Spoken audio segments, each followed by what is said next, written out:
Good evening, everyone. My name is Dr. Rachel Goodman, and I have the honor of chairing this evening, an event that is especially meaningful to me. Thank you all for being here. I would like to acknowledge the presence of Mayor David Torchman of Côte Saint-Luc and Ted Bird, as a special favor to me. Thank you so much for coming, and other distinguished guests and allies in our community. Special thanks as well to Carson for his help coordinating with CIJA, and to Rabbi Clayman, Daniel Gal, Yaakov Lev, and Judah Askler for their support and partnership with TVDJ. I had the privilege of meeting David Larmour this past November in Israel, when we both participated in the Binat Halev mental health mission. And welcome to the other Binat Halev mission participants. This mission was created in the aftermath of October 7th to bear witness to trauma, to learn about cutting-edge therapeutic approaches, and to stand in solidarity with the people of Israel. What emerged from that experience were deep and lasting connections.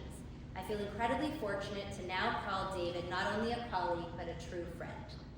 In a time when voices of division and hostility are far too common, David stands out as a courageous and compassionate ally, a person of integrity whose voice carries both moral clarity and hope. I am truly proud to share him with you this evening. On a personal note, this work and this moment are deeply meaningful to me. My mother was hidden and saved as a young child in Brussels during the Holocaust by a Christian couple, Alida and Charles Pontus of blessed memory, who were later recognized as righteous among the nations. They risked their lives to protect and save a Jewish child. My mother has spent her life speaking to students and community audiences about the lessons of the Holocaust and the enduring responsibility to stand up for others rather than remain a bystander. That legacy has profoundly shaped who I am and why this evening matters so much to me. While I never had the chance to personally thank Alida and Charles Pontus directly, I was able to meet their descendants at Yad Vashem when they were honored. In many ways, David's friendship and advocacy feel like a continuation of that legacy. Another example of moral courage and allyship that deeply moves me. In Judaism, there is a core value called hakarat hatov, recognizing and expressing gratitude. It is something deeply ingrained in who we are, and something I feel especially strongly this evening as I try, not so easily, to express that gratitude to David. David, thank you for your courage, your friendship, and for standing so powerfully with our community. I am also delighted that my good friend Ita Yudin, Senior Vice President of CIJA Quebec, who works closely with David, is here this evening. She will join David in conversation following his remarks and will formally express our community's gratitude for his steadfast allyship. Following that, Rabbi Clayman will offer brief remarks and we will then open the floor for questions.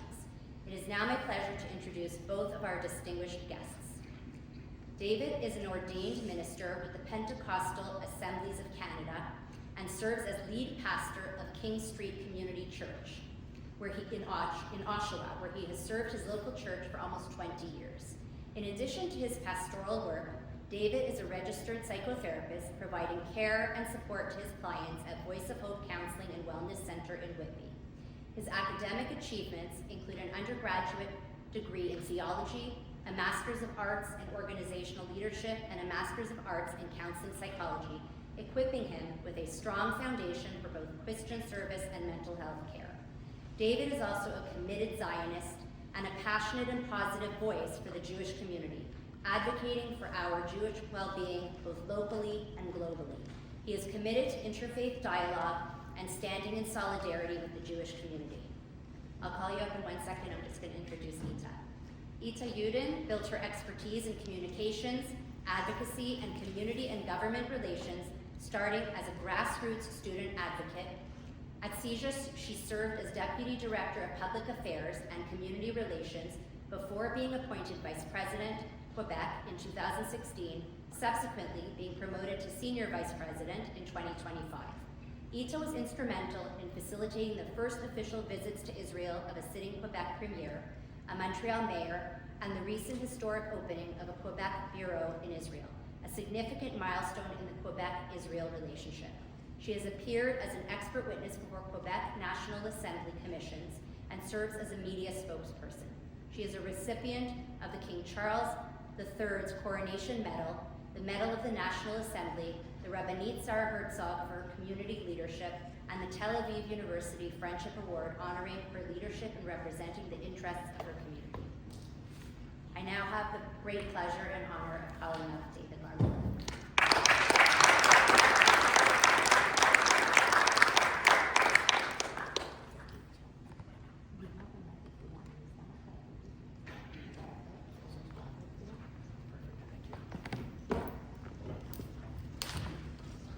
Sure you can hear me okay.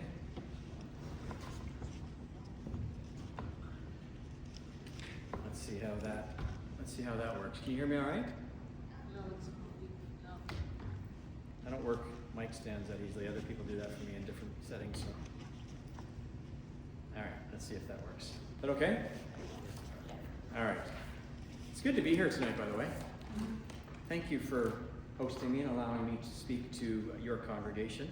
Rabbi, and Ita, thank you for, again, facilitating this, and Dr. Goodman. I appreciate very much your invitation and working so hard at seeing this event come together. So I understand I have about 30 minutes. I'll make it as painless as possible. And so thank you for that very kind introduction. So I wrote some things down so I can stay on script, okay?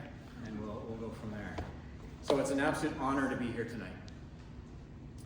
Thank you to Rabbi Zoli Kleiman and for allowing me to speak to your congregation, and Ita, Udine, and Sija for partnering to make this event possible, and of course Dr. Rachel Goodman for the key role that you've played in your vision in seeing tonight's event come to fruition. So just a few words about me. I live just outside Toronto in Whitby, Ontario, a bedroom community. I'm a husband, I'm a father of 2 young adult daughters. I have this really amazing privilege to be a pastor to a congregation somewhere around 1,000 people. They're not always there every Sunday, but I get a chance to serve an intergenerational congregation that has about 80 years of history, and I've been there for almost 2 decades.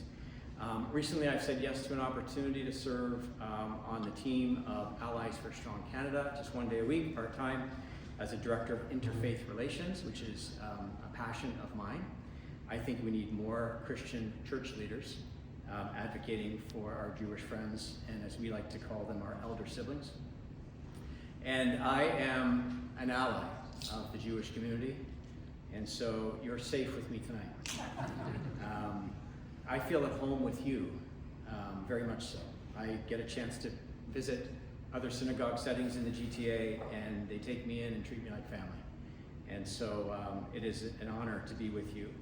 And one of my passions these days is advocacy for the Jewish community, both locally and globally. And some other clergy friends ask me why I do what I do. In many ways, I'd say I can't do otherwise. I really believe doing the next right thing is an important thing of leading a good life, a good and beautiful life. And it just seems like the next right thing for me to do is to stand up and speak up for my Jewish friends. A rabbi friend of mine, Steve Wernick from Toronto, Beth Sadek, he and I had a conversation because we hosted him at our church for an educational Seder meal, and we were chatting afterwards in our auditorium, and we were talking about my advocacy work, and he said something to me that was rather profound. He said, often the most transformative experiences in life are not the result of what we go looking for, but what actually finds us. And that has been my story, where I actually just took a cold call from a Jewish consultant in Toronto. Her name is Danny Peters, and she asked if she could bring a friend, Maureen Lashem, who had a cousin, Romy Gonen, who was a hostage in Gaza, and asked if she could bring Maureen to our church just to be interviewed and to share the story of what it was like to have a hostage cousin in Gaza. And so from there, our church, again, responded so favorably to hearing the story of Maureen and her cousin Romy, and then we started praying for 10 hostages by name as we did a series on the 10 Commandments, and we did that for weeks and months. And then we showed 4 videos from an organization called Fellowship of Israeli Related Ministries, which really challenged our congregation. And at the end of our worship gathering, we said, listen, you're free to go. We had our benediction. We said, if you want to stay, the videos will be 8 to 10 minutes long. We watched one each week for 4 weeks. And of the 600 or so that were in attendance on those Sundays, they stayed behind and watched the 4 videos. And those videos actually challenged our congregation to become more familiar with our history as a Christian community. And our history as a Christian community as it relates to anti-Semitism is not always without its, can we say, imperfections and flaws. And so I have been a voice inviting our local church and then other clergy to get on the right side of history and to speak up. And so it's resonated with our church family to the point where our board passed a motion back in March of 2024, which gave me tons of cover as a Christian clergy person. The motion in our board meeting was that we would advocate both locally and globally for the welfare and the well-being of the Jewish community. And so this is in our board minutes. It is who we are as a church community. And so we have set out to build a friendship with local synagogues. I'm of the persuasion that even though we have our differences, and they are real and not to be minimized, we have so much more in common. Are you with me on that one tonight? The Judeo-Christian worldview is said in the very same breath. And in the kind of world that we're living in these days, we actually need each other more than we realize. We need you, and I believe that we can be of some help and service to you as well. So within the Jewish framework, I understand the phrase tikkun olam means to repair the world. Jesus himself taught that we are salt and light.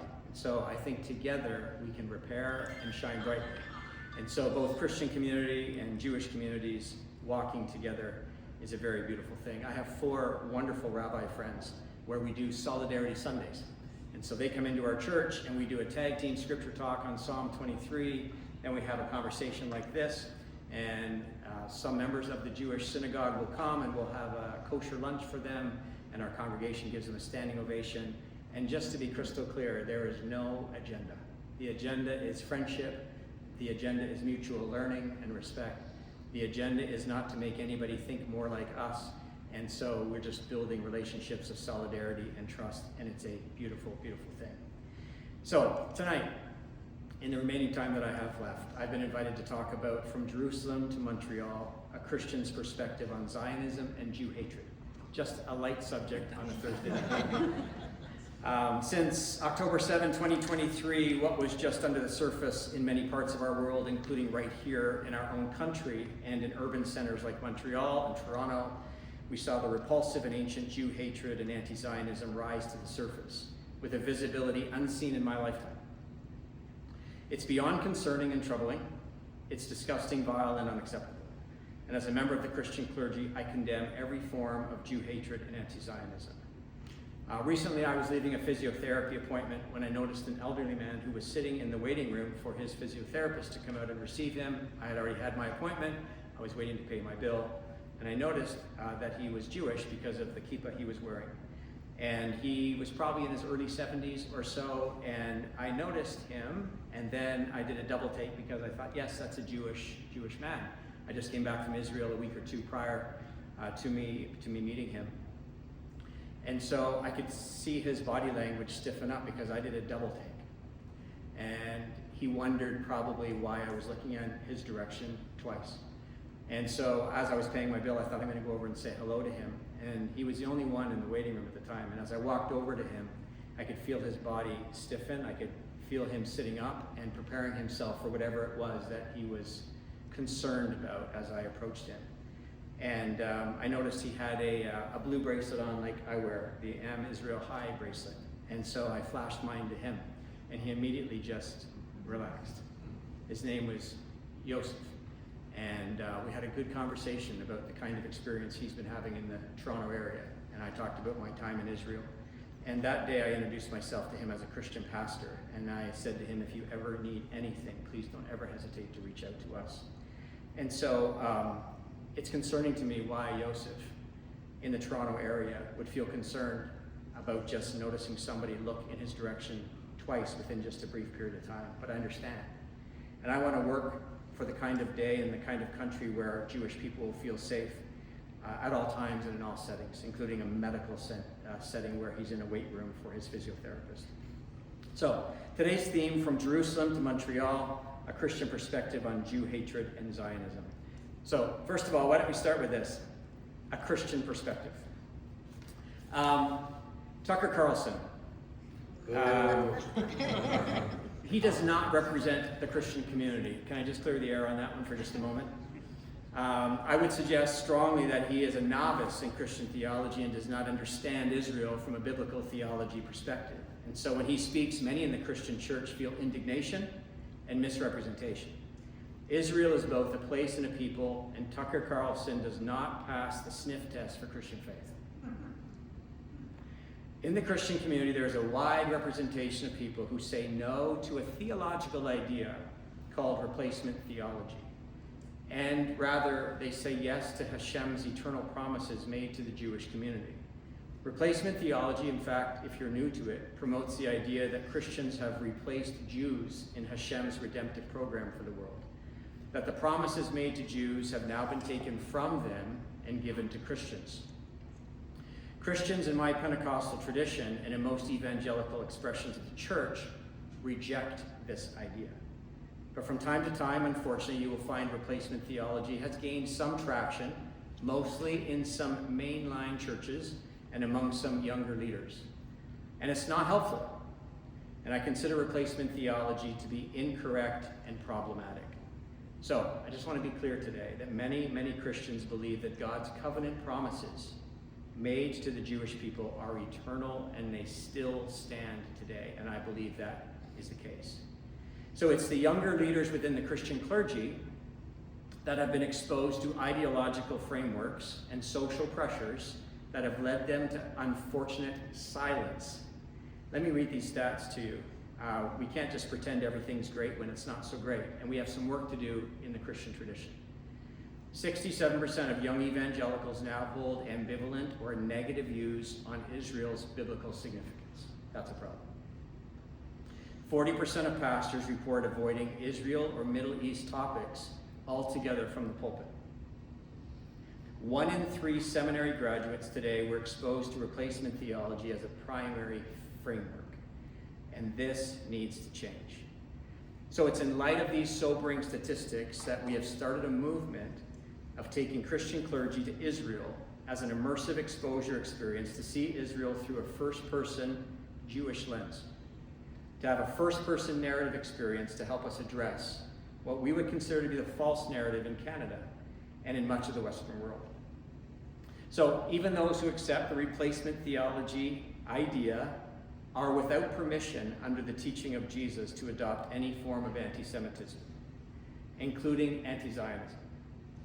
So the Christian ethic of loving my neighbor, found in Matthew and Luke's gospel, and taking good care of the brothers and sisters of Jesus in Matthew's gospel, and Jesus was Jewish, of course, let's not forget that, serve as imperatives to take good care of our Jewish friends, or anyone, for that matter, who is harassed, bullied, or threatened in any form of mistreatment. Christian ethics will not permit a truly Christian person from participating in Jew hatred or standing idly by while it happens. So, regardless of what you think about replacement theology or about eschatology from a Christian perspective, Christians are not permitted to be anti-Semitic, or else they are in violation of the Christian faith. It is not permitted in the gospel accounts. It is not permitted in the New Testament. There is no license for any person in the name of Christian faith to mistreat or to stand idly by while a Jewish person is mistreated. Unacceptable and a violation of our own faith. And so that's the message we're taking to my Christian friends and my brothers and sisters, to say that if you're going to be on the right side of your own faith, then you must push back against any form of hate or any form of harassment against any marginalized group, including our Jewish friends. So, we believe in the Christian faith. Those who are what I would consider to be the people who are not subscribing to replacement theology, we believe these words are still true today. So let me read them. You know them better than I do, but I'm quite familiar with them and believe that they still are in play today. The Lord had said to Abram, "Go from your country, your people, and your father's household to the land that I will show you. I'll make you into a great nation, and I will bless you. And I'll make your name great, and you will be a blessing. And I will bless those who bless you, and whoever curses you, I will curse. and all peoples on earth will be blessed through you. This is an eternal promise that God has made to Abram and to Sarah, and I believe he's made it to the patriarchs and the matriarchs. And so, the Christian community is diverse, probably as diverse as the Jewish community is. We have an Israeli flag in our lobby, proudly displayed beside our Canadian flag. Not every church has chosen to do so, but we have. And for our church community, Israel is both a people and a place. And Hashem made a promise to a people, and it included the promise of a land. And we believe that a Jewish homeland makes good, biblical, historical, pragmatic sense. And so, the Christian community is diverse, but I want to go on record to say that the majority of us do not subscribe to a replacement where God's promises to you as a Jewish community have now expired and been transferred to another community. Not at all. Okay, I want to be crystal clear about that tonight. Number two, let's talk about the place for just a few minutes. Israel and Jerusalem. So many Christians, and especially those in the evangelical wing of the Christian community, are Zionists. We believe Israel has the right to exist. It takes a little bit of nuancing and explaining in some Christian settings because the word Zionism or Zionist maybe needs a little bit of explanation. But when you extrapolate the term or you parse it out, most evangelicals would say, yeah, when you explain it that way, of course, I'm a Zionist. But that term has been loaded up for many people and they just don't know entirely what it means. But I stand before you today as a proud Zionist, and my congregation has subscribed as well to be Zionists. We believe Israel has the right to exist regardless of how loud the haters chant otherwise. And as Adam Hummel has written in his Substack, Zionism is the claim that Jews are entitled to self-determination in their ancestral homeland. It's about the Jewish community taking responsibility for themselves, of which they have every right. Israel, as I understand it, is home to close to 50% of the world's Jewish population.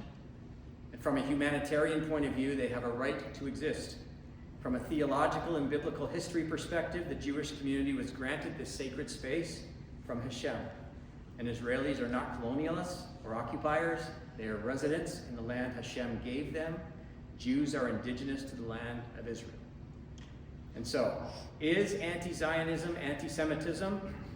I appreciate what Rabbi Gary Carlin, who leads the Sha'ar Shalom congregation Halifax, said just on Tuesday. Rabbi Carlin maintains the calling for the disappearance of the Jewish homeland while claiming respect for the Jewish people is a logical fallacy. I like what he says here. He says, I personally don't buy it. It would be like me saying I have nothing against Canadians. I just wish that the country of Canada would go away. What kind of logic is that? The allegations of Israel as genocidal, colonialist, apartheid state is not just without merit, it is rooted in an ancient hatred and is now the new form of anti-Semitism. The BDS movement, boycott, divest, and sanction, attempts to choke off funding for a nation that has blessed the world and continues to do so. It's anti-Semitic at its core. I participated in a process that challenged a proposal at Queen's University back in 2024, and thankfully we defeated the BDS proposition. We will continue to fight beside you for your rights to live in peace, both here in Canada and in the Jewish state of Israel. I had the privilege recently of spending 20 days in Israel in the month of November, and I consider that beautiful country to be my second home.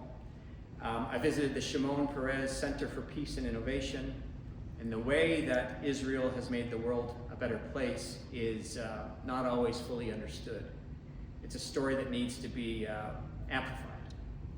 Israel makes the world better across multiple sectors and is unfortunately not widely known for such.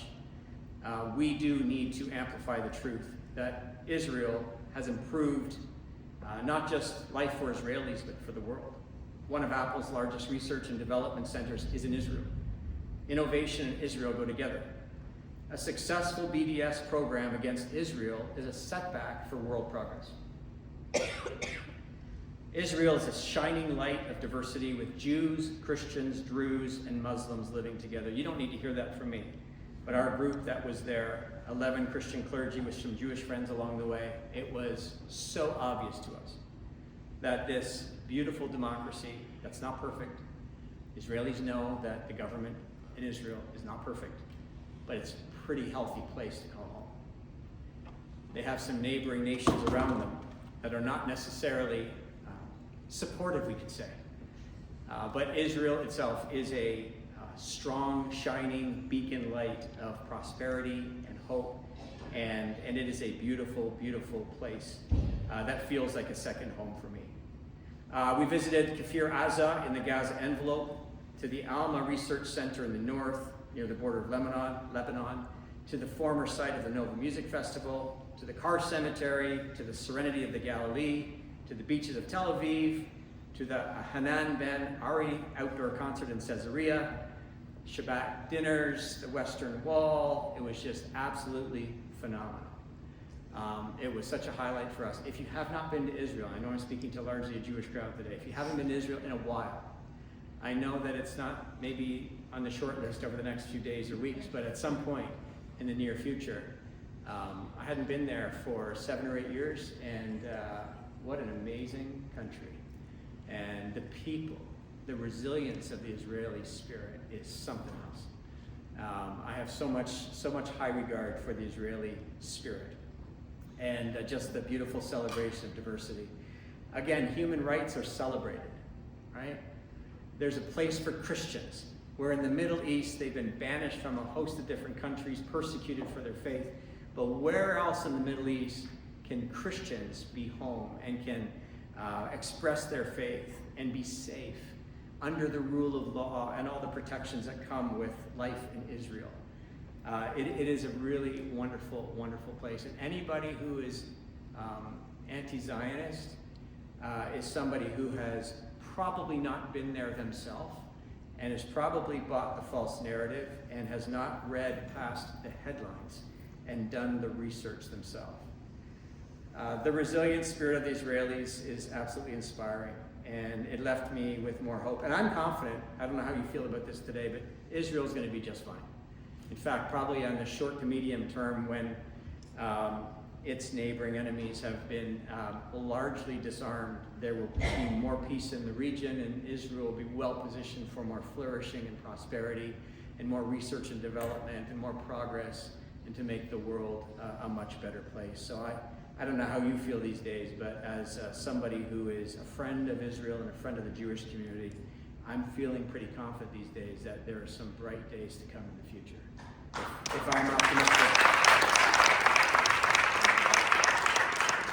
So a really, really exciting thing that I hope gives you some hope is I've been approaching clergy over the last 6 weeks or so, even in the middle of this experience that Israel is having right now, the war with Iran and the U.S. again accompanying Israel and Israel accompanying the U.S. I've approached 15 clergy. I think I approached 17 and got 15 yeses. October 11 to 18, 15 Christian pastors are going to go to Israel again. We want to do this over and over and over again, and not just take them to Israel to experience Israel, but to go to Israel, see it from a first-person lens experience. Nobody hands them talking points or scripts. We just say, experience it for yourself. And then when they come back to Canada, we have an opportunity for them to join an advocacy community where we can step up and speak up and do our part to help Canada become a hospitable place for Jews again, which it needs to be. And so I'm optimistic. I may be one of the most optimistic people in this room today, but I am optimistic. I believe that we can make the circle of advocacy wider and stronger. And I understand why some of you might want to reconsider the country you'll call home in the future. I get it. I haven't walked a mile in your shoes. I've walked a mile, and I'll show that in just a moment. But I get it why you might look for Florida or other parts of the North American continent to call home. But I hope for our sake, for my sake, that not one Jewish person will leave this country. I've done my homework and have learned, there was a study done out of Chicago that covered 500 years. I was sharing this with Rabbi Rubin earlier today when I met with him, and he knew all about it, and you probably know this already. But whenever a host country expels their Jewish residents or citizens en masse, it takes about 100 years for that host country to recover its GDP or its economic status. And so Jewish people bring, can I call it, a lot of horsepower to a country? And so my best hope is that not one of you will leave the country, because I'm selfish and I want the best for my country, and I believe that you are good for us. And so I want you to feel safe like yesterday. And so I'm going to keep fighting for you and stand shoulder to shoulder with you. And I know I'm one voice, but there are many, many more voices like me that are out there. They just need to be organized and given an on-ramp whereby they can speak up. So this brings me to my last point before we have a conversation together. Jew hatred in urban centers like Toronto or Montreal. So I am so sorry that you continue to face harassment, threat, and intimidation by a group of people who unfortunately don't know their left hand from their right. And I'm also so sorry that far too many Canadians, including Christians, have remained silent when they have a moral obligation to step up and speak out and act for your welfare. I'm also sorry that our governments appear to be intimidated and lack the will to confront the thugs who wear terrorist garb and chant hateful rhetoric, walking through your neighborhoods trying to intimidate you. You deserve much better. The hateful demonstration in my city, the Eaton Centre on Boxing Day, is an indictment on law enforcement and the lost civility of my city in Toronto. The destructive and disrespectful act of removing mezuzahs from door frames of Holocaust survivors and of law-abiding Jewish residents who have helped us build Toronto is simply beyond words. Right here in Montreal, synagogues being defaced with swastikas, and sickening and disturbing for me to watch a Jewish man be attacked and beaten on the street right in front of his children. There are no words for this kind of reckless hatred. It's dark, disturbing, and in the words of Rabbi Jonathan Sacks, irrational. I love Rabbi Jonathan Sacks of blessed memory. He talked about reasonable versus irrational Jew hatred. And he makes a lot of sense about a subject that's hard to make sense of. And he talks about how, I'm sure you're familiar with this, the idea that Pharaoh was threatened by the exponential growth of the Hebrew people, and so his power is threatened, and what does he do? He gives the edict that the young Jewish boys be killed because he's insecure and he doesn't want the Hebrew people to multiply and become a threat to his throne, to his power. And so there is a not justifiable but a reasonable Jew hatred. Then there's Amalek, right? And we know the story of how they targeted in Deuteronomy 25. Remember what Amalek did to you on the way out of Egypt. That he encountered you on the way and he struck those lagging at the rear when you were tired and exhausted, and he did not fear God. And this idea of those lagging, the laggards, are the children, the affirmed, the sick, the aged, and the ones who were just picked on because they were vulnerable, because they could be picked on. This is the irrational Jew hatred that Rabbi Jonathan Sacks talks about. So much of anti-Semitism is absolutely irrational. Doesn't make any sense at all. I have this premise. I'm going to share it with you tonight. This is what I believe to be true. God made promises to the Jewish people. Promises that I believe he's deeply committed to keeping. And I also believe that there is a spiritual dynamic to some of these things that happen, and that if the Jewish people were to be eradicated from the planet, then God would be indicted for not keeping his promise. And I believe God is faithful, and he keeps his promises. And I want to stand with him and demonstrate his faithfulness. And so sometimes God works through people. Often that's the case.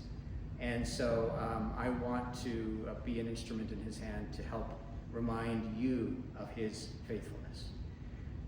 So we may be facing an uphill climb tonight that feels rather steep. But I want you to know that many, many of us in the Christian community are with you. Not just now, but you can count on us for the long haul. Most Sunday mornings at King Street Community Church, you will hear whoever's leading us in prayer to pray for our Jewish friends and for Israel and for the peace of Jerusalem. It's what we do. You may never meet a person from King Street Community Church, and we're not the only congregation. Many others are doing likewise. And so it may not get media attention, but there are our leaders who are stepping up. We are in this together. I'm sure you saw the headlines back in December of 315 young girls, mostly, and some educators who were taken hostage in Nigeria by Islamic militants. It demonstrates that we are facing a common enemy. And as we know, what starts with the Saturday people doesn't end with the Saturday people. It eventually comes to the Sunday people, and then it eventually comes to the whole civilized world. And so we are absolutely in this together. I don't walk a mile in your shoes, but I walk beside you. And I have had my own pushback. And it's all okay. At the end of the day, if you're going to be a leader, you got to lead. And leaders face resistance, obstacles, opposition.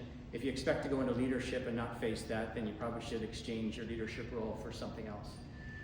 So I don't even know who this person is, but when I came back from Israel, this person's never met me, I've never met them, but they posted on somebody else's social media account these words, and it was forwarded to me, but they're talking about me.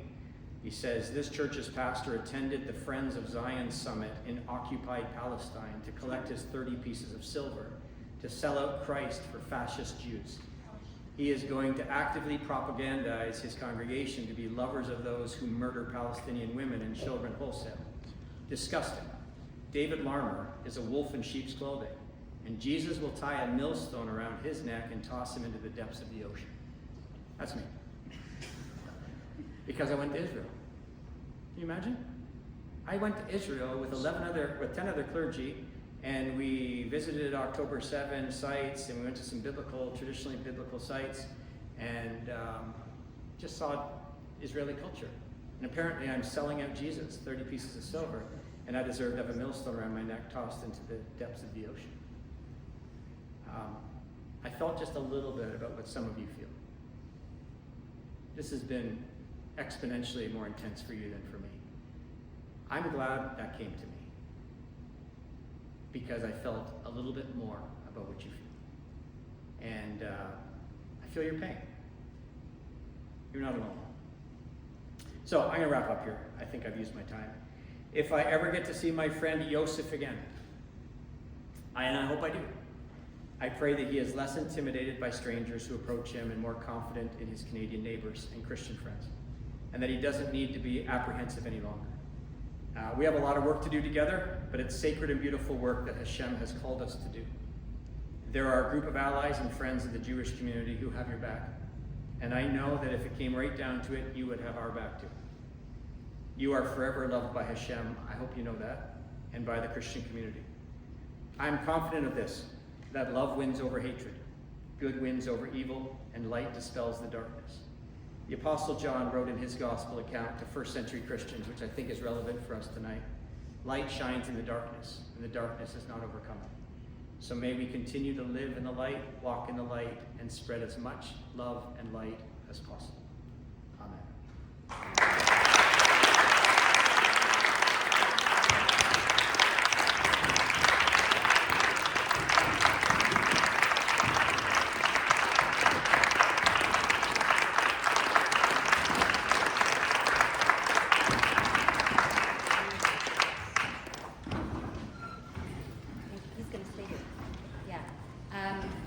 Wanted to thank David. I think it goes without saying when you get a standing ovation that you know what people think of your talk.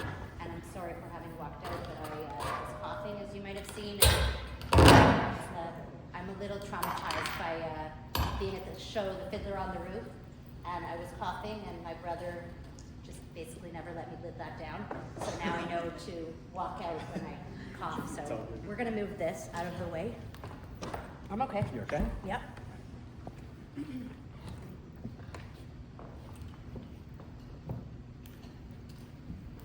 the other one off. Sorry? Did you turn the other one off? Should I? Or he for one to hear it. Do you know how to use it? I don't want this to cost too much, so I'll just keep it right there.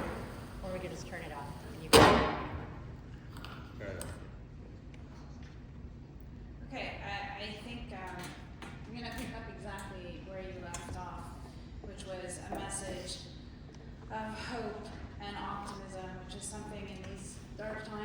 challenging times.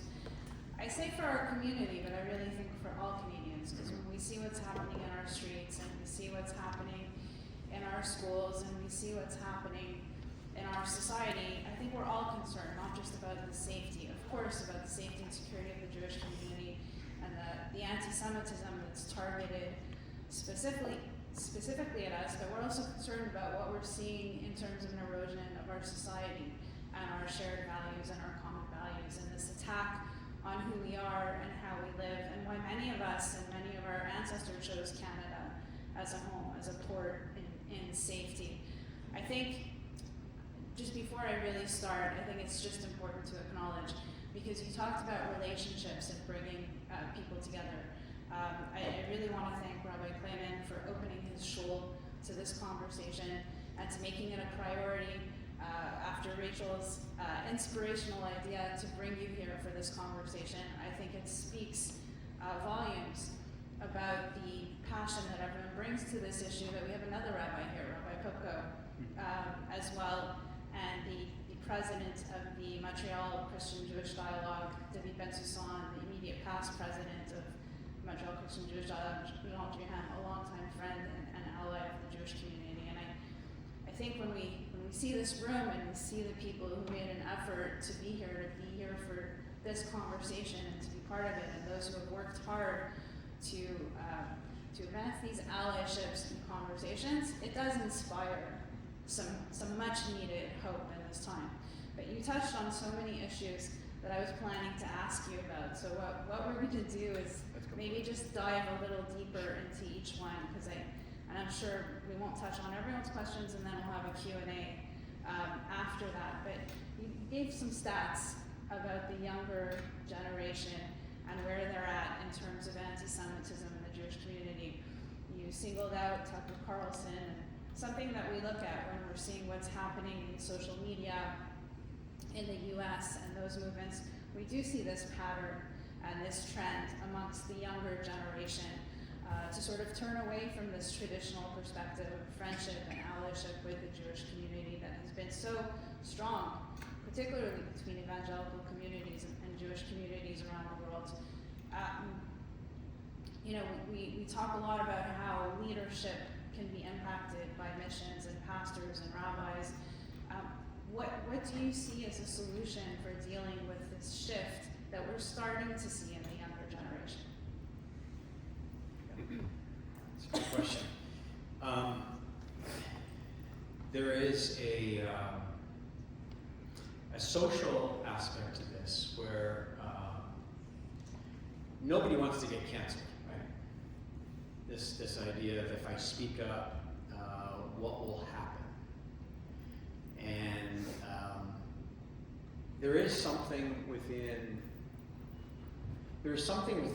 Christian leadership that prizes this idea of, and it's not a bad idea. It's actually a really good one, but it's not the supreme one. Sometimes church leaders overemphasize unity and harmony. If I had a choice between disharmony in our congregation and harmony, I'm going to choose harmony every day of the week. Unless, of course, there's a reason why you need to speak to something. And a lot of leaders don't want to lead. People sign up, they go to seminary, they go to college, they get trained in theological studies, and they're pastors, so they take good care of people. They don't want to speak to issues that can sort of disrupt. They don't want to speak like prophets to their congregations. So sometimes church leaders overemphasize, well, if I go down that road, if I have that conversation, if I pull on that theme or that thread, where's it going to go? And what's it going to amount to? And will they be outside my local church next time, protesting? Will I get canceled? Will somebody say, put a millstone around my neck? This kind of idea, right? So I think there's a little bit of keep your head down. And I think there's a bit of social pressure. And I think there's this,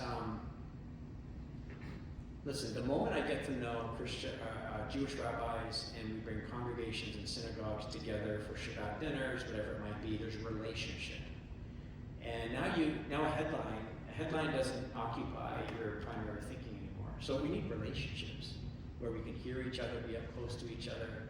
And our younger generations have been educated in some, when I say liberal, I mean like socially liberal contexts, and it hasn't been helpful. So the evangelical leader has not, the younger ones especially, have been somewhat indoctrinated around social justice issues, and the emphasis has been, and the demographic has tilted that in Canada as well.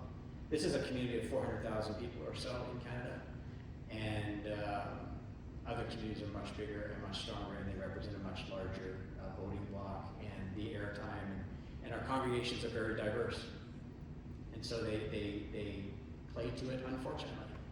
I'm not sure if that helps you. You talked about social justice, and I think the question people often ask themselves, and maybe part of this conversation about fighting against hatred and anti-Semitism, is trying to wrap our heads around the notion that when people think about social justice issues, they don't think about anti-Semitism. They don't see the Jews as victims, or sometimes we hear things like, well, you're exaggerating, it's not such a big deal. And when we look at the statistics, according to Statistics Canada, right now, our community, the Jewish community, is the most targeted religious minority in Canada, and statistically overly proportionate in terms of hate crimes. Jewish Canadians are 25 times more likely than any other Canadian of being a victim of a hate crime or a hate incident. These are statistics that are really worrisome, and all of these groups that tend to gravitate towards social justice causes somehow overlook, the same way you mentioned you went to the Nova Festival site and you watched the testimonials, the same way the voices of the women who were assaulted and raped on October 7th were drowned out, the same way the voices, we're seeing this now with what's happening in Iran, we're seeing the voices of those women who are fighting for freedom also being drowned out. What would you attribute, especially from a religious educational perspective, what would you attribute this indifference or this silence when it comes to these experiences? And I think I would go a step further than you, because you talked about how long it takes a society to recover from the departure of a Jewish community. But when you look at the Middle East, and my family's from Iraq, there were nearly 1 million Jews across the Middle East thriving, and each country had its own narrative and its own story. Those communities are gone now, and the people who are being persecuted and targeted in those countries are the Christians. And again, we see a silence that is disturbing and unacceptable. So maybe if you can wrap around all that and give us an inspiring answer. Yeah, no pressure, right? So media is a challenge, where you have talking points. The CBC is funded by the government. You have people who they only have time to read a headline, watch a quick report. If it's on the TV, it must be right. It's just, people's lives are busy. They're preoccupied with lots of things, how to make their own life work. And so a soundbite, a news headline, whatever that might be, it's the Palestinian people, it's the challenge, the oppressor, the cruel. If you have a talking point or a narrative, and all of a sudden you hear it enough times, you start believing it's true. And unfortunately, I think the time in history that we're in, this is my opinion, I don't have any data for this, and just my own lived experience. Life is very busy and it moves at a very quick, brisk pace. People are just trying to survive in many ways. So they throw the news on, they look at their news app, whatever it might be. They don't have time to do a deep dive. And so if they hear about this terrible country in the Middle East that's oppressing these poor, Palestinian neighbors, and they don't have a chance to really do the work, they just accept whatever the popular, consistent message that gets sent. So media has got to be a challenge on this one, a contributing factor for sure. Now, the Jewish people also, and I esteem you and affirm you for this, you are people who take responsibility for yourselves, and you take responsibility for your communities, and it's one of the hallmarks of being Jewish that inspires me. To be chosen, as I understand it, as a Jewish person, is to take responsibility. and you've been given an invitation and calling, in other words, to go and do something beautiful in the world, and you do it. You've been very successful as well. And so the successful Jewish community versus this other, perhaps perceived to be group of people who are not as successful. In their mind, there could be a tilt in the haves versus the have-nots. It doesn't mean there isn't any under-resourced people within the Jewish community. There are. But I think sometimes it's just at a survey, a glance, there could be this idea of we're going to advocate for the ones who are on the underside of power, and the Jewish people are not on the underside of power. That's the perception. So I think media and then perception around success and I can speak to my own community, and I think I should do this as well. I'm very frustrated with the passivity within the Christian community right now. Until this comes to our front door, it's somebody else's problem. And that's not that it's a conscious thing as much as it's just not on the radar. And so how can we get people to stand up and speak up? This is my job. If my congregation is not advocating, it's partly my responsibility. And so if we're going to blame our congregations for being passive, it's because probably they're being led by leaders who are not arousing their congregations to be actively engaged. I don't know if I answered that. To hear you speak in leadership and standing up for what is right seems to come organically to you. That just you see what needs to be done and you take positions. You cited the mile that you walked and what you've experienced as a result of the positions that you've taken. What would you say to someone who wants to speak up, wants to do the right thing, wants to stand up against hatred and Jew hatred and anti-Semitism and what we're seeing? What would you say to give someone the tools that they need to have the courage to stand up against anti-Semitism? So at some point, leaders have to take a gut check and say, why am I leading? Or why am I at my post? A little bit of the book of Esther, right? For such a time as this is your moment. And leaders are appointed for the task of leading, right? It's not command and control, or it's not some sort of authoritarian leadership, but they see things other people don't see, and then they help people come alongside and go there. I think a lot of leaders, my humble opinion, is that they're afraid. And so let me just share this with you, and this is where I believe, and this is the story I'm telling my clergy friends. There's this idea out there within Christian churches that if you lead like this, like the way we're trying to lead at King Street, imperfectly of course, is that you'll blow your church up.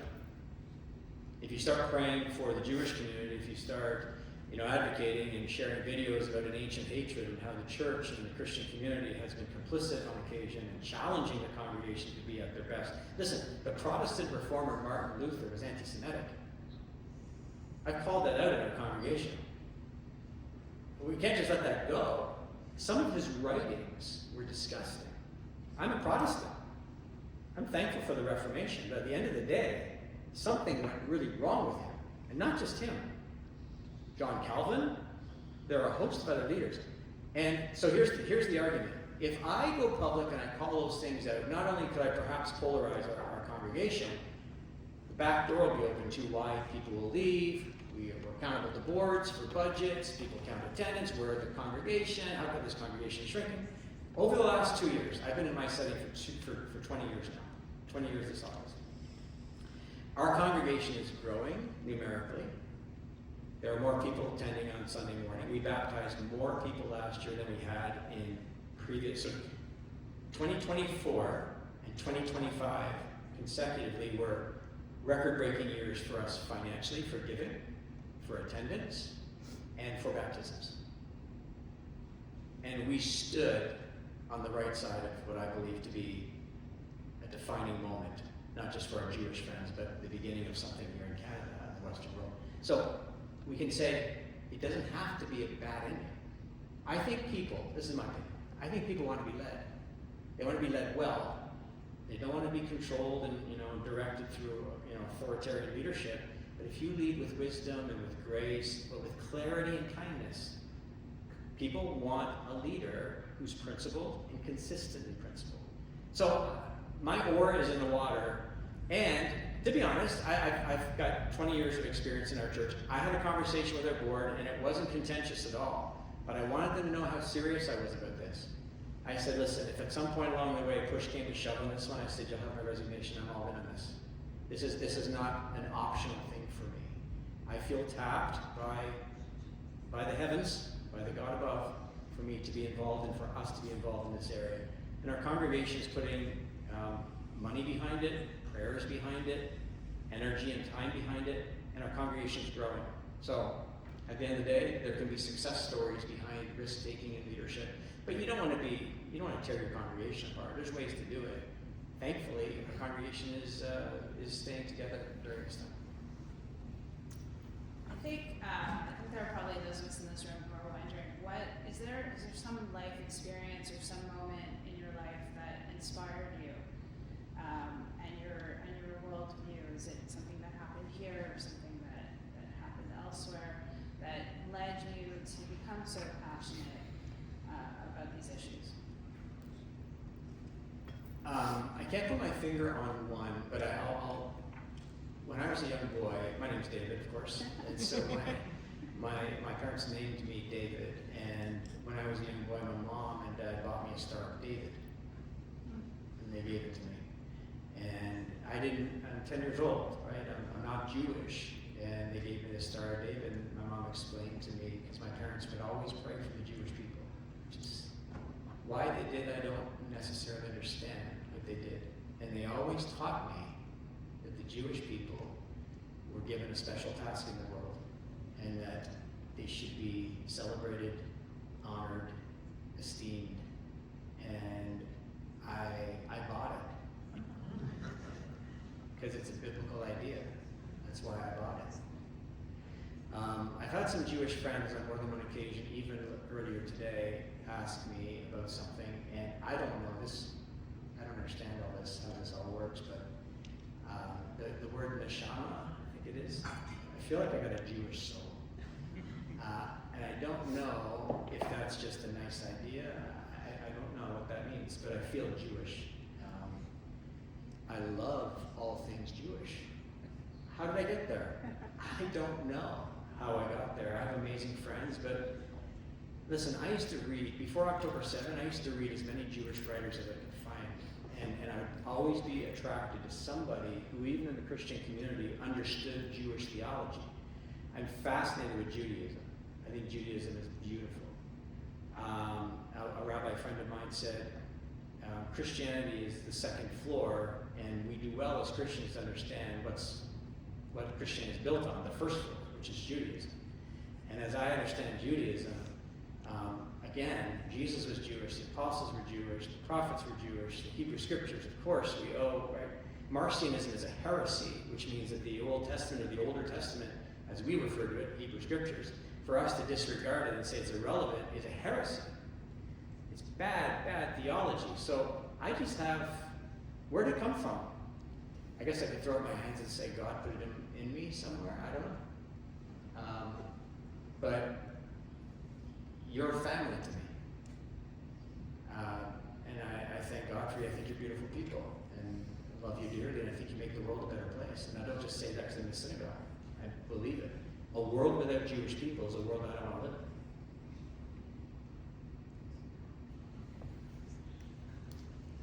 You shared a bit about your recent trip to Israel, and you mentioned something about the country not being perfect, and I think no one is perfect. We all have flaws that we want to work on and fix. And you talked about the media and what's little known. It gets very little coverage. Is the real reality on the ground in Israel. Not all the victims of October 7th were Jews, but they were Israelis. You had Bedouins, Muslims, Christians, tourists. You had all kinds. And I know a bit the itinerary that you took across the country, and you saw the different faces of Israel.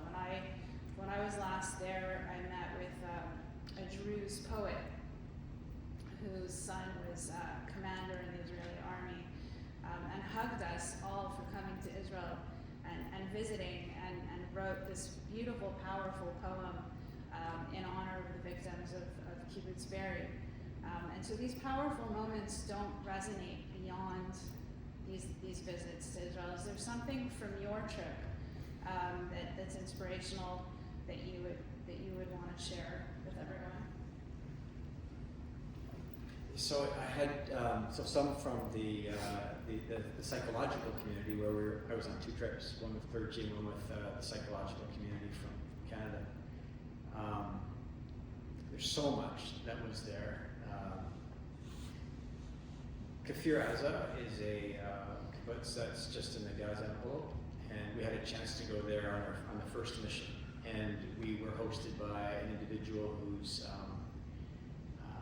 family, neighbors, just the scene in Kfir Aza is unbelievable, largely untouched since the attacks of October 7 and however long the terrorists were there, a few days I believe. But he took us firsthand experience around, and his family had been taken hostage. He thought they'd been killed.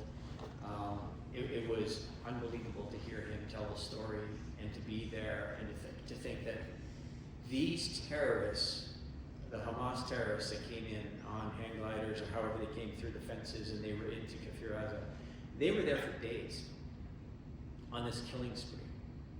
So they didn't come in for an hour or 2 and do something that was beyond thinking.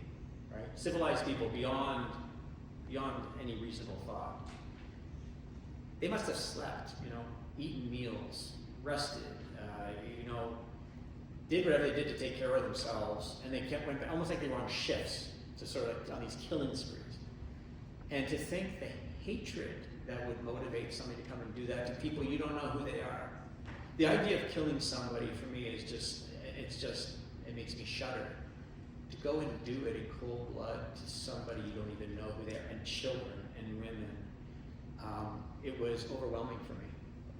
Yet to fight back the emotion, and it doesn't matter how many times I've been to Yad Vashem, it just always takes my breath away. And the reckless, and this is what really bothers me when I come back to Canada, and I feel like saying, these people on our streets saying what they're saying and acting out the way they're acting out.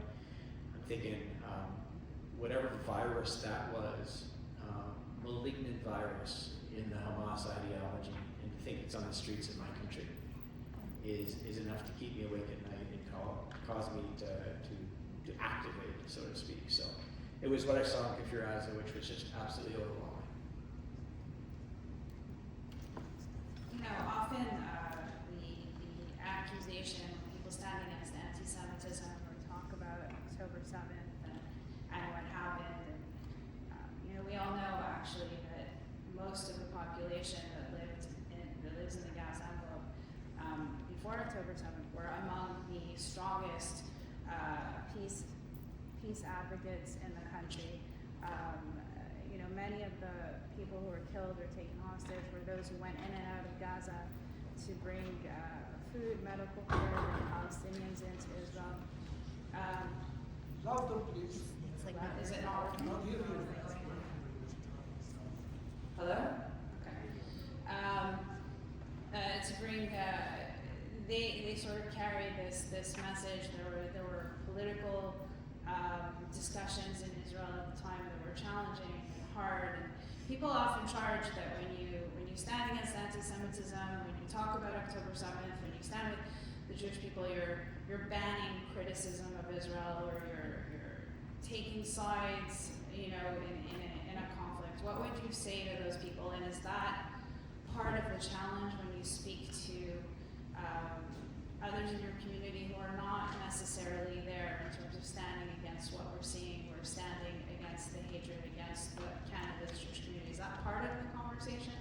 Is that where they're coming from? Because having been to Israel, you know that if there's one place where you see a full-blown democracy and any opinion possible published and free, it would be in reading an Israeli paper. So I'm just curious what your thoughts are on that. I issued a letter of solidarity back in it would have been June of 2024 before, so my Pentecostal clergy friends, I circulated it and said, here's a letter of solidarity, 4 or 5 paragraphs, inviting people to sign it. I circulated this to friends that I thought would easily sign it. And unfortunately, some of them didn't. And then these are colleagues I used to work with. I'd say, hey, listen, I'm not sure if you got my email. It's in the DM on Instagram or something. And it's crickets, silence. So I go back a second time. I said, listen, if I'm missing something in the letter, if it needs to be written differently, let me know. Crickets again. So there were some people who just decided, I don't want anything to do with this. And when I was able to have conversations with good leaders, good friends of mine, they would say, well, what about the Palestinians? I'd always be, well, what about, so it's either or. And in the moment, and these people say, don't get me wrong, anti-Semitism in Canada or in the Toronto area, it's problematic. I don't want to see any Jew being mistreated. So they'll take the posture, don't get me wrong, anti-Semitism is a problem. But, becomes a but. And Israel usually is in the next breath. What about Israel? And it becomes very much indicting about Israel. So in our context, what we've done is, as I mentioned earlier, anti-Semitism, anti-Zionism, we see them as very much one and the same thing. But early on for me, what we decided to do was to say, let's put anti-Semitism over here, and let's have the Israel conversation over here, and we brought the two together over a medium window of time. But there are some who are just, they disregard the issue because, well, what about the Palestinians? So it's an either or, and then anti-Semitism and anti-Zionism, they kind of keep them sort of separate. So I don't see it as problematic, but I'm all in. But I think some of my clergy friends, they think you have to be for one or the other. I don't want to see any Palestinian people suffer. I want to see humans flourish, right? Every human is an image bearer of the one true God. I want to see all of us, we're all worthy of respect. And at the same time, people who are hating on a group of people who want to eliminate and annihilate them, that's problematic. And so, yeah, there's those two pieces for sure. So I've been given the signal to wrap up, and I think it's, we're going to go over to Rabbi Clayman, who's going to offer some words, but before I step down, I just want to thank you for your openness and your honesty. These are not always easy conversations, and sharing your deep thoughts are not always something obvious to do. I'm sure the audience has more questions, but I will turn it over to Rabbi.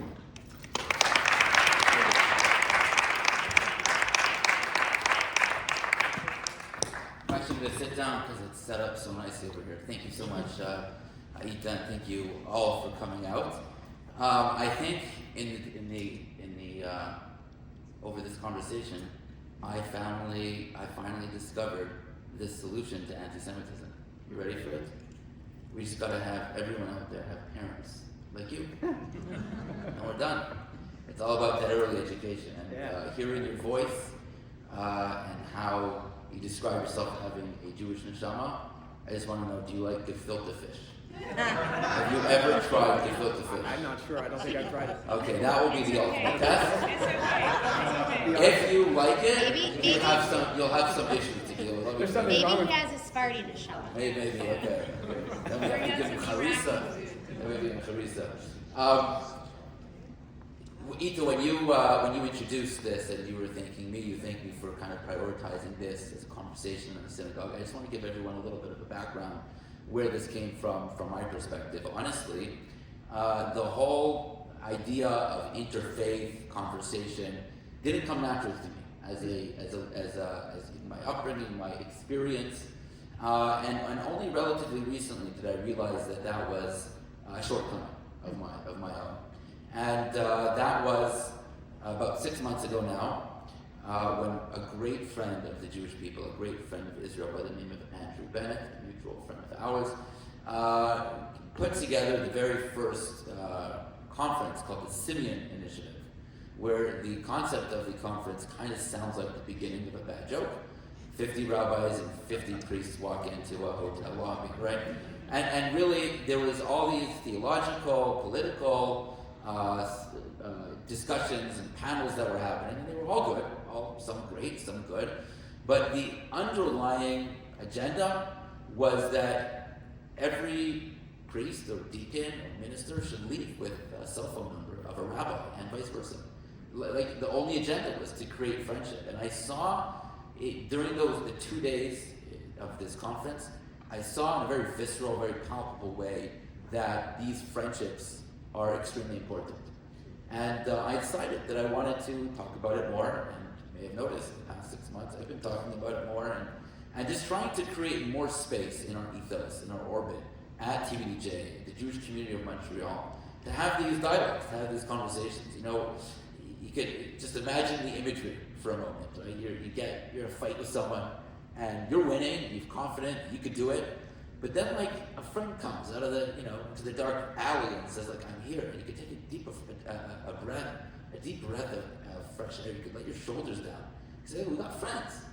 There's very important terminology that our very own Michael Cutler coined, I believe, at the height of the war, immediately past 2023, October 2023, when Israel, in our superhuman capability, we were successfully fighting a war in Israel on 7 fronts: Lebanon, Syria, Hamas in Gaza. The Houthis were, having a cameo here and there. Iran, obviously, Iran television, but it was 7 fronts. And Michael Cutler, then special envoy to combat anti-Semitism, position she held a voluntary position she held for the country of Israel, for the state of Israel.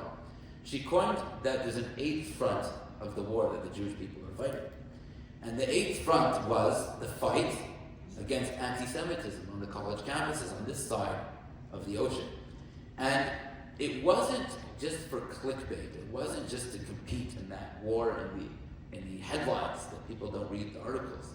I read a study recently that over 90% of articles of news is consumed by the reading of the headlines. It's just a crazy thing. These journalists working hours making deadlines, and 90% of people are only reading the headlines as they scroll through the phone. Wow. It's a genius line, 8th front of the war. But it's also indicative, and I talk about this all the time in our congregation. I feel like a broken record sometimes, but this is what we talk about here in our congregation. That when you fight a war, which we are fighting, if what we're doing here to combat anti-Semitism is the 8th front of the war, so that reframes and reshapes what we're doing in many ways. Number one, if you go to war, you're willing to get hurt once in a while. That's why you put on the green uniform that has the IDF and the Star of David. It's because you're willing, because there's something above your personal safety and security and the willingness that people will walk out of your church, or what you're willing to fight. And to fight means there's something that is more important than your absolute comfort and safety and warm blanket at night. And that thing that you're putting above is more important than your own comfort and safety. That's what it means to step beyond enemy lines. That's what it means to fight war. And that's what we're fighting here. And it's worth it. And it takes courage. It takes bravery. And every war is fought by soldiers, warriors that are filled with courage and bravery. And when you think of what we're doing on this side of the ocean, as Jews, as Gentiles, as friends of the Jews, it's just indicative and it's instructive of what we have to do. Another thing becomes really important. This is what this was an inspiration that I had as I was listening to you talk. That during the time of war, what's really great? An ally. Israel's doing a great job, but those bunker busters and the B-2 bombers that we don't have as the state of Israel, those were really helpful. And hearing the conversations between the Israeli pilots and the American pilots, the things that go out, and, Roger that, and strong, and just the conversations, hearing the Americans talk about the admiration of the Israelis that they're fighting, wing to wing with. It's really amazing to have allies. So if it's good to have allies in those 7 fronts of the war, it's good to have allies on the 8th front of the war. And your fight and your willingness to jump into the battlefield with us, we're doing great, and we're confident, and our kippahs are getting bigger, and our Magen Davids are getting larger and more gaudy, and we're more proud of who we are day by day. That's what we're doing. We're putting on the uniform. We're not taking off the uniform. We're putting it on, right? That's what we're doing, because we're willing to fight the fight. But as we're winning, knowing that we could take a deep breath, and while you were talking, I was like, wow, this is good. It's good to have allies. It's good to have friends when you're at war. So you said you wanted to be treated like family here, and I agree. We want to accept you as family in our community, and therefore we want to give you a little gift. You talk a lot about shared values, which is really important, and the book of shared values is the Jewish scriptures, is the Hebrew Bible, and you know, you can quote your Gospels, you'll lose me, but I could quote you anything from the 5 books of Moshe, Torah, or from Yeshaya, or from Yechezkel, or from Daniel, or from David HaMelech, King David's beautiful Psalms, and I've got you, because this is the book of our shared values. And in it we inscribed to you, Hine ma tov u'manayim shevet achim gam yachad, taken from Tehillim 133:1. How good and how pleasant it is when brothers dwell together. With deep appreciation for your friendship, moral clarity, and steadfast support of Israel and the Jewish people. With love, our congregation, Tiferet Beit David, Jerusalem. So give this man a round of applause.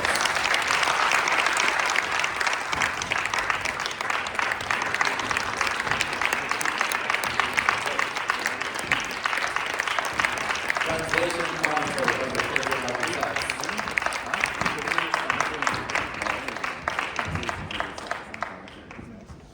Before I get off the stage, at the Simeon Initiative, we were paired together with local friends. So I also want to say a Shalom Aleichem and Bruchim Abayim to my dear friend, Deacon Corey Johnson from Laval, who is here supporting us tonight. Thank you.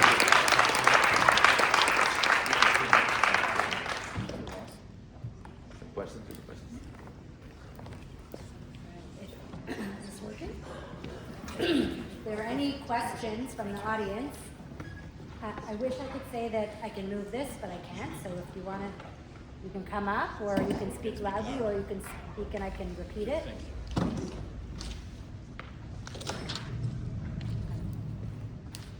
Thank you. My name is David Soussan, President of the Jewish Christian Dialogue of Montreal. Can't hear you. You can't hear me. They could, just hold it. Wait, Yeah. comme ça? Yeah. My name is David Soussan, President of the Christian Jewish Dialogue of Montreal. And it's heartwarming to listen to a speaker. Still not. Better like that? So I have to glue the telephone to me. Tech support is coming. Okay. Number one, regarding shared values, I believe that if we put aside dogmas on the right, on both sides, if we look at the moral values that Judaism teaches and Christian teaches in terms of, all you like your brother like yourself and so on, Leviticus 19, basically, we have a lot in common. And with this lot in common, we can build shared values, shared commitments to improve the life of people now. Regarding Israel, when I look what's happening today in the world, with the obsession of international bodies like the United Nations and others against Israel, with the number of condemnations which are astronomical compared to one of the world is burning, I'm just, sometimes listening to you, I'm kind of comforted. It took 2,000 years for the church to decide that this side was wrong, false, and not, and the church regrets. And I'm listening to you, I say, well, it won't take 2,000 years to decide all those accusations of Israel, of genocide, and so on, are just bogus. And from that point of view, I feel really comforted, and I really, really appreciate your job.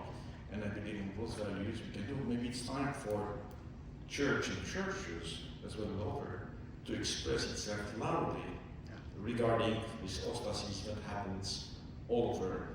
You spoke about media, but it's moving media. Okay, thank you. No, that's good. Any other questions, comments? You're gonna have to come up. Fellow psychologist. Thank you very much. I'll do my best to not use my question as a lecture, but to kind of try to be as brief as I can. My name is Reut, or here people call me Reut, but Reut is really my name. And first I want to thank you. You have to keep it really close. Is it better? Yeah. Don't move. All right. So what I just said is I'll try to do my best to be brief. I introduce myself. My name is Reut. However, here people call me Ruth, but it's really Reut, which is in Hebrew, as you probably know, means friendship. And I wanted first to thank you from the bottom of my heart, because you touched so many things I grapple with every single day. And what I wanted to share with all of you, but also put on the table as a suggestion, is based on an experience. Can you hear me? I had 2 weeks ago, I was on my way doing my things, and then I stumbled on this large Iranian march downtown here in Montreal. And what really caught my attention were these big Israeli flags that I've not seen presented, displayed, because of all that we've heard, the intimidation, the how Zionism in Israel became like a curse, like something you have to hide. So what first caught me, before I even knew what was happening, I saw these big Israeli flags. So I stopped my car. I never made it to my haircut, so I look the way I look. And I joined them. And what my experience was so, this was my hope. And what I wanted to mention here is that I feel that the front we should all have is not necessarily Jewish and Christians against somebody else, but you know, those Hamas opposers, because I think the gliders have landed in Montreal, the gliders with Hamas-like minded people, and the people on the street in this march that I was so privileged to join, they know exactly what it means. And what I did, because I was like in heaven, I was like seeing people saying what I want to hear for so long in Montreal. I want to hear from my fellow Canadians. I want to hear them saying, we do not approve people raping women. We do not approve people killing babies. And I have not heard this. I've been here a while. I have very good colleagues. And I had to struggle, the same struggle I did, we all struggle. You can't speak your mind comfortably because it's such a loaded topic, and let's not go to this Israel topic. And then I walk on the street in Montreal in the middle of the day, and they all say exactly what I craved hearing for so long. The reason I'm bringing it to the table here is that as your mission is to bring the light to Canadians and to help educate them and to get them out of their silence, I believe that we already have partners that we should not put away because we are doing a Jewish-Christian partnership, but I think it should be a Canadian, like the true, what brought me here, and I'm very fortunate to have options. I have many homes, not just here or Israel. I have, you know, I'm very privileged. I made the choice because I believe that Canadians represented this thing that has evaporated to me since October the 7th. And when I saw these Canadians, they're not Iranians, they're not Muslims, they are Canadians.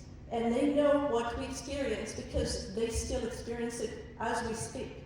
And I just wanted to bring it to the table that perhaps it's on us to make a different distinction between who is we and who are they. And the we and that's just what I wanted to put on the table, is a loving we, is Christ-like we, that want to love the other as they love themselves.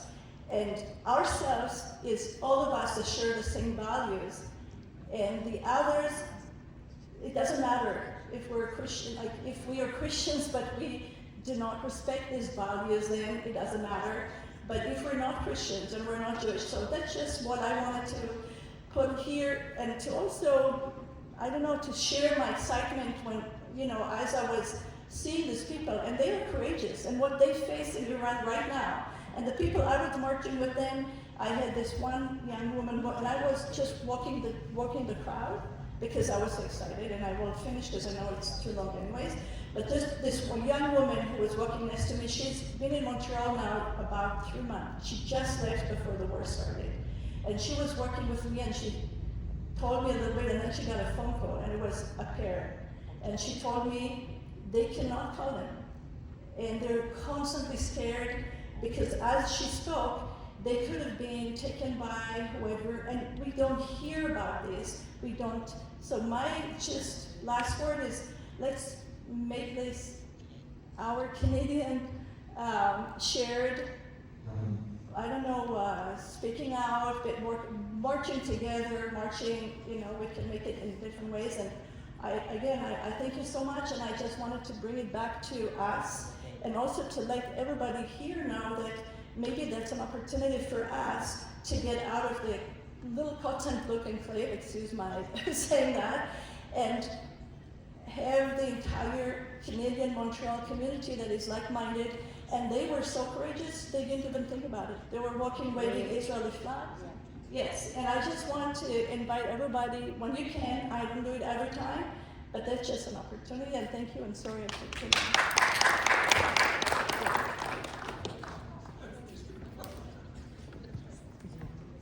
Yeah, okay. We're going to close the program. Question, Oh, if I don't mind, just sure. this group a question. Sure. A lecture. I agree 100% that getting to know people. Sorry, I apologize. I agree 100% that getting to know people, being together, sharing ideas, create friendships, and create mutual understanding and mutual respect.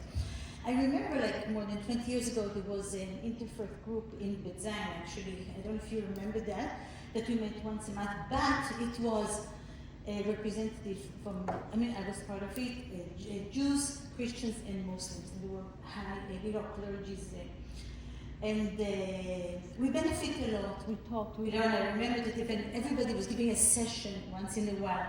I remember my turn was comparing, but we were talking about head covering for women and comparing to the Muslims, Sharia, and it was very interesting.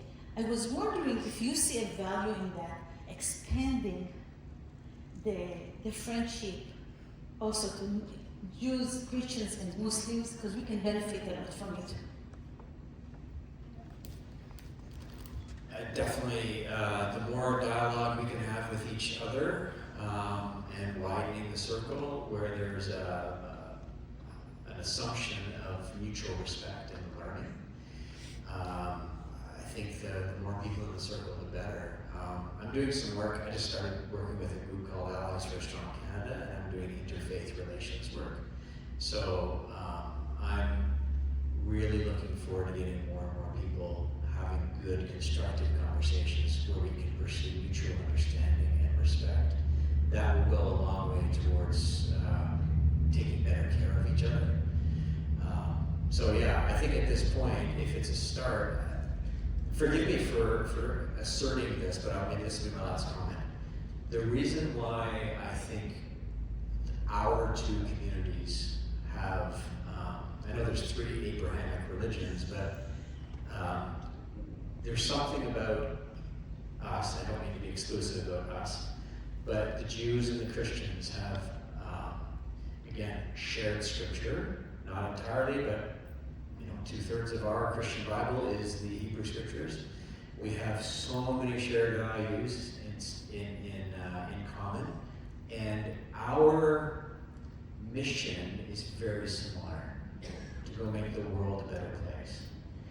And our view of life is the same, right? The idea of well, maybe I'll stop there. I don't want to get into a rabbit's hole on this one, but I would love to have dialogue, and I have met a wonderful imam in Toronto, and I went to an Eid celebration with him at the I think it's called the GIC, Global Imams Conference or Council, and he's incredible. He's been good to me, and I respect him dearly. When there was a shooting in Quebec at a mosque, I went over to the local Islamic Center of Flowers on behalf of our church. So I want that. I want that. So we'll see where this goes. But I'm starting here at this point. But thank you. It's a good point and good question.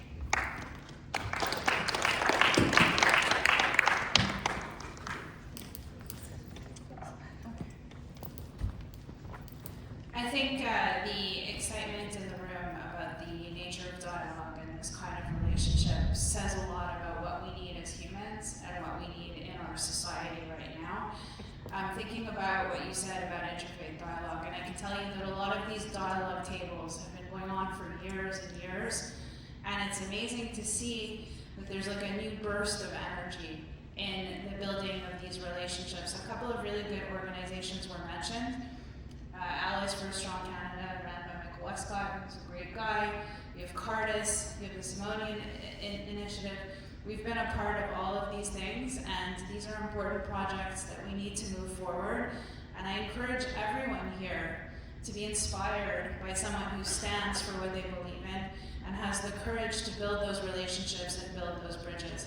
I do want to address the issue of the Iranians and say that for the last few years there's been beautiful outpouring of support, I think in both directions, from Iranians to the Jewish community post-October 7th, and since we've been seeing the struggle for freedom in Iran, outpouring of support from Jewish Canadians and non-Jews across the country on both sides, on both issues, standing up together. Just a few weeks ago, we actually had a webinar where we invited leaders from the Iranian community to share their experience and share their stories.